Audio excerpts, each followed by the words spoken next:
Uhul! Golaço! Pô, tu sente toda essa parada? Tu arrebenta. Esse é o Emílio, meu irmão. Não. Sim, impressiona fácil. Vai. Tá, você reconhece os ingredientes. E daí? Esse é o... Gol! Detalhe, ele é o líder do nosso clã. Dudãozinho! Ah, então tem que explicar. Não come isso não! Ué, mas o que há? Acontece que aquele cheiro suspeito era de veneno de rato. Foi aí que o meu pai viu que meu talento não era inútil. Eu tava super feliz com o meu dom. Até meu pai me dar um trabalho. Limpa. Acertou. Limpinha. Detector de veneno. Limpeza total.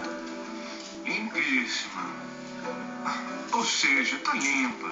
Entendeu? Limpíssima é quase... Deixa pra lá, pode passar. É, meu pai ficou orgulhoso. Então, não se sente melhor, Remy? Hein? Você ajudou numa causa nobre. Nobre? Somos ladrões, pai. E o que roubamos cansou, né? Vamos admitir. Lixo. Pegar o que ninguém quer não é Cansou, filho, tá cansado.